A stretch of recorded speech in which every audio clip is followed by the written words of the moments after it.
Halo semua, kembali lagi dengan gua Scar Killer. Jadi seperti biasa, ayo kita lanjutin untuk part ke-30 dari manhwa Ranked Return Remake ini. Karena pasti kalian sudah tidak sabar untuk kelanjutannya. Sebelum kita mulai ke alur ceritanya, untuk kalian yang suka nonton gameplay game yang pernah gua mainin, bisa cek replaynya dan di playlist gue atau klik tautan yang muncul di atas. Dan supaya gua bisa terus buat video baru, maka jangan lupa like, share, dan subscribe. Sekalian juga nyalain loncengnya biar kalian tidak ketinggalan video baru gua. Oke, kalau gitu jangan lama-lama lagi, mari kita mulai ke alur cerita part ke-30. Setelah memenangkan pertarungan melawan bos Spider, Kang mendapatkan sebuah item unik bernama Crashless Cross Toph yang berisi kebencian dan memancarkan aura jahat, di mana topeng itu menambah defense sebesar 350 dan memiliki efek menambah all stat sebesar 50. Dan yang paling membagongkannya lagi, item ini memberikan efek kepada lawan secara acak dan dapat di-stack hingga 5 kali. Efek yang dapat bisa burn, frozen, petrification, beam, atau bleed sesuai elemen yang dikeluarkan item ini. Kang pun berencana menggunakan topeng ini untuk mengganti topeng Ali Boss. Dan Kang juga telah menantikan skillnya secara keseluruhan dan instant dungeon pun telah terselesaikan. Kang pun mengajak Tangi untuk pergi dari dungeon tersebut dan Kang kaget melihat ada lingkaran sihir tepat berada di bawah Tangi dan bersinar terang. Jadi ketika Kang memeriksa item yang didapat dari bos Spider, ternyata Tangi melihat dua bola berwarna merah dan biru. Awalnya Tangi ingin memberikannya kepada Kang, tapi Tangi tidak kuat dengan bau yang enak dari kedua bola itu. Dan akhirnya Tangi makan keduanya. Ternyata kedua bola itu adalah Essence Elemental Spider Crystal Sapphire dan Ruby yang mengakibatkan tubuh Tangi bercahaya. Tangi merasa jika tubuhnya menjadi aneh dan benar-benar saja pipi Tangi berubah menjadi ada bulatan merah dan ekornya Tangi berubah menjadi biru. Tangi pun terkejut dengan hal itu. Tiba-tiba saja pop-up window muncul. Stat strength naik menjadi 96 stand. Dexterity berubah menjadi 76 dan stat constitution menjadi 87. Sedangkan stat magic menjadi 156. Tangi juga mempelajari skill baru, yaitu Fire and Ice. Kang cukup terkejut, sekarang Tangi mempunyai dua elemen sekaligus dan bisa mengeluarkan elemen tersebut bersamaan. Kang pun merasa jika Tangi sekarang lebih unggul darinya. Panel berganti ke ruangan Kang, di mana Kang sekarang sedang memperhatikan layar ketika Kang sedang memberikan video melawan bos Spider. Lalu datanglah email dari Kel, berisi permintaan dari sponsor yang tak terhitung banyaknya. Semuanya ada 500 proposal sponsor yang harus ditentukan secepatnya. Kang pun merasa malas jika harus mengecek semuanya.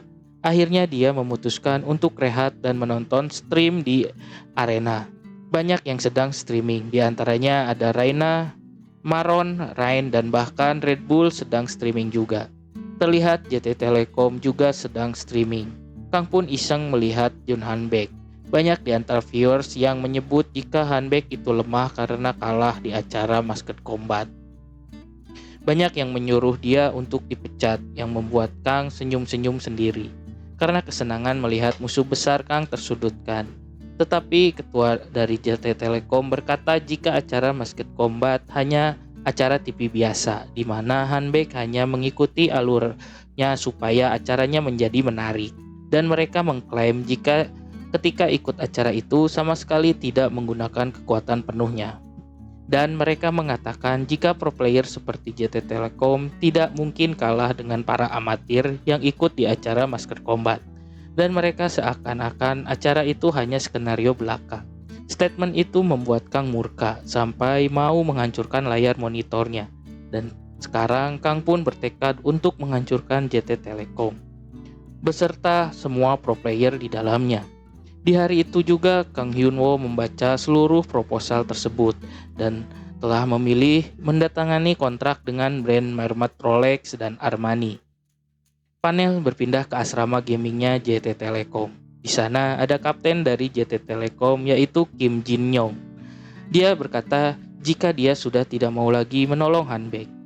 Dia melakukannya karena ingin menjaga nama baik tim saja. Hanbeck pun berterima kasih pada bantuan dari kapten tim.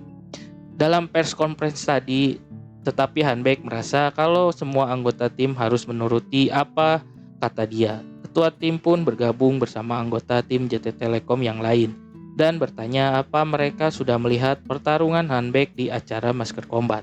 Dan ternyata mereka sudah menganalisanya. Ketika Hanbeck memakai skill Fiery Blazing, ternyata skill tersebut hanya memiliki oleh Hanbeck dan skill tersebut sudah di-ban dalam skena kompetitif dan tidak boleh dipakai.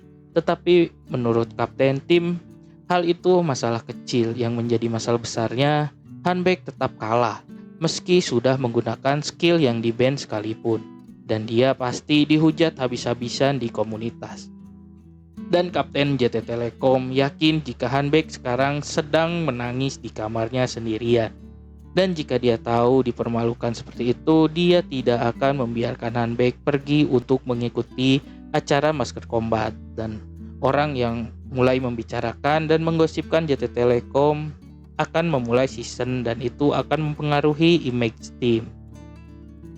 Panel kembali berganti ke dalam game arena, di mana Kang sedang tiduran bersama Tangi di Bukit Hijau yang indah. Mereka sedang mencari ide untuk menampilkan apalagi sebagai konten. Kang pun kehabisan ide konten, tidak ada kompetisi di konten. Konten seperti Colosseum, Hunting, dan Raid dan jumlah viewsnya juga tidak akan naik dan akan di situ-situ saja. Yang menjadi keinginan Kang bagaimana channelnya terus berkembang. Kang pun terus berkepikiran konten yang diminati orang. Lalu Tangi pun meminta Kang untuk menolongnya dan bertanya apa Pet juga memiliki quest. Ternyata Tangi ingin diajari cara memakai lightsaber, kalau tidak mengeluarkan Kamehameha di tangannya. Di sela-sela pembicaraan bodoh mereka, Kang langsung kepikiran tentang mengajari atau apprentice, di mana Kang berpikir akan merekrut artis-artis untuk diajari. Mereka bertarung di arena. Jika bisa menjelaskan dengan mudah dan para viewers juga mengerti, Kang bisa mendapatkan banyak views dengan mudah. Kang pun berterima kasih kepada Tangi dan langsung log out. Panel berganti lagi, di mana Kel sedang memperhatikan laptopnya di sebuah kafe.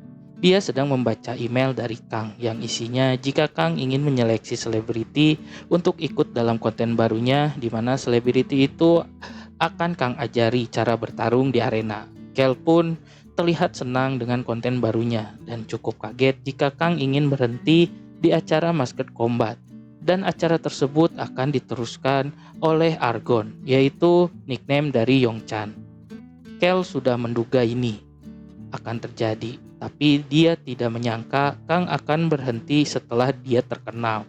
Panel berubah ke Tangi yang sedang makan enak di sebuah restoran bersama Ali Boss, yang sedang mempersiapkan streaming untuk konten ngobrol-ngobrol dan mukbang Tangi. Streaming pun dimulai, di mana viewers Kang senang melihat Tangi mukbang dalam streaming ini.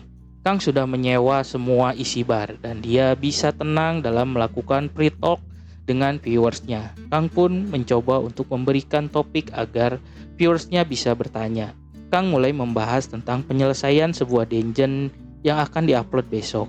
Dan Kang pun menunjukkan teasernya di mana isinya adalah pertarungan Ali Boss bertarung di dungeon Spider Den. Sontak para viewers pun banyak yang mulai bertanya apa itu instant dungeon, dan banyak lagi pertanyaan yang membuat Ali Boss bingung untuk menjawab yang mana terlebih dahulu. Kang pun mulai memilah-milah pertanyaan untuk dijawab.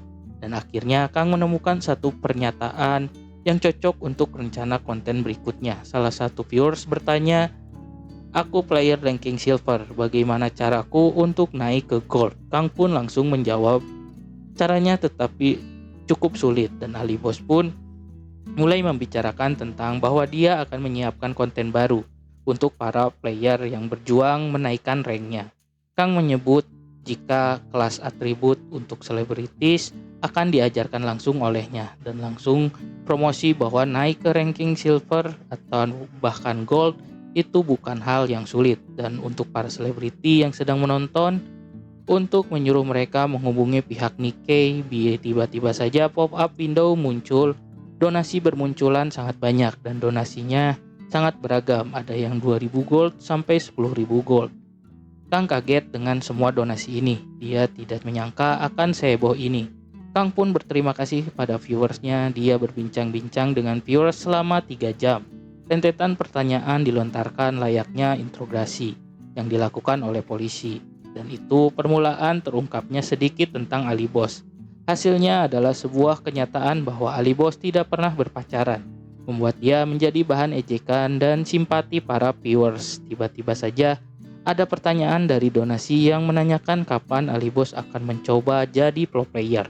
Ali Boss pun dengan pede mengatakan kepada viewersnya jika dia tidak akan kalah dengan siapapun. Dan Kang mulai menyinggung streaming JT Telekom kemarin yang menjelaskan jika acara King of Master Combat hanya permainan untuk anak-anak. Jika pro player seperti JT Telekom menggunakan seluruh kemampuannya, maka para amatir itu akan terbantai. Dan Reina hanya mengalah saja pada Ali Boss. Dan Ali Boss pun membuat pernyataan jika ia akan membantai tim itu, dia akan melakukannya setelah menjadi pro player. Juga secara tidak langsung ini menjadi deklarasi perang kepada Jun Hanbek. Kang sudah menghancurkannya dalam acara Master Combat, tapi sesuai dugaan itu belumlah cukup. Hanbek masih mencari-cari alasan untuk terlihat kuat. Dan jadi tujuan selanjutnya Kang adalah menghancurkan Jun Hanbek di ranah pro player. Kang akan menghancurkan dia sampai berkeping-keping hingga Jun Hanbek tidak bisa mengatakan lagi kalau dia seorang pro player. Dan hari itu streamingnya selesai. Seperti biasa seluruh platform komunitas dipenuhi oleh komentar soal streamnya Ali Boss. Di antara komentar itu rekaman pernyataan JT Telekom yang Ali Boss bicarakan menyebar ke seluruh komunitas game arena. Dan JT Telekom menjadi cemoohan publik. Kang pun sangat puas dengan streaming tadi. Kang pun berniat untuk hunting lagi. Tapi ketua guild New World mengiris sebuah chat yang isinya bahwa dia menemukan sebuah dungeon di Devil Valley dan ingin mengajak Ali Boss untuk menyelesaikan dungeon itu. Dan Ali Boss bertanya kenapa dia tidak diajak, karena masih banyak player hebat di guild New World. Dan ketua pun menjawab karena ada batasan 3 player yang bisa masuk. Dan yang dia percaya hanya wakilnya Jonggu dan Ali Boss saja yang bisa menemaninya menyelesaikan dungeon yang belum dijelajahi. Ali Boss pun berpikir jika dia mengajaknya karena dia punya tangi dan kekuatan Ali Boss dianggap 2 orang. Ali Boss pun merasa tidak enak karena sudah menipunya di acara Master Combat dan akhirnya ia mengiyakan untuk ikut ke dalam dungeon yang membuat ketua guild New World senang. Panel berganti ke depan gerbang dungeon yang sangat besar. Berada ketua dan wakil ketua New World sedang menunggu Ali Boss untuk menyelesaikan dungeon. Oke, Manwarnas, untuk part ke-30 kali ini sudah selesai. Jika kalian ingin menonton alur cerita berikutnya, silahkan share, like, dan subscribe channel ini. Nyalain loncengnya juga dan bantu channel ini agar bisa berkembang dan memberikan alur cerita dan komik lainnya. Jika Manwarnas ingin merepost komik manhwa seru untuk kita buatkan alur ceritanya, silahkan bisa komen dan berikan rekomendasi manhwa terbaik. Oke, sekian dulu. See you again di part